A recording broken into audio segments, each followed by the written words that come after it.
And breaking details tonight, we have learned that napalm bombs were part of a thwarted campus threat at an elite Jacksonville private school. The teenagers were arrested, and this is what else we know tonight. Besides their arrest on Friday, they also face felony conspiracy charges to make or possess and discharge a destructive device. First Coast News was the only station in the courtroom this morning when two former Bolles School students faced a judge for the first time.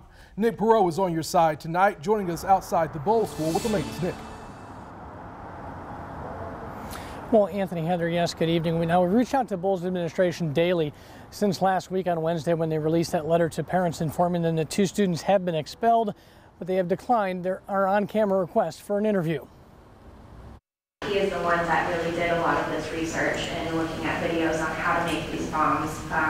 He did conspire with another child to commit an act that would have resulted in mass murder. Monday, in front of Judge Suzanne Bass, we learned two teens, one 15, the other 17, allegedly discussed and researched the dark web for how to make bombs using napalm, a flammable material used during the Vietnam War. It was his first year, and he struggled. It was a pretty big change from where he went to school before. So he's had a tough time in his grades. Aside from their grades, neither student had prior records or any brought up in court.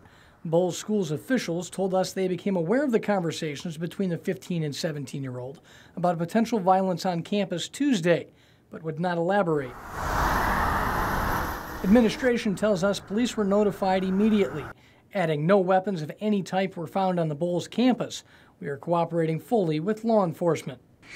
Home detention is home or school, and he's to have no access to the internet and or the dark web without supervision. Both teens have been released to their parents until their next court date on March 9th. And back out here live, Judge Bass had asked, have there been firearms in the home of either the 15-year-old or the 7-year-old? Turns out 17-year-old, that is, turns out there are weapons in both homes, but they are locked and secured. And again, we'll be under close monitoring until their court date again back here March 7th. We're outside Bolles tonight. Nick Perot, First Coast News on your side.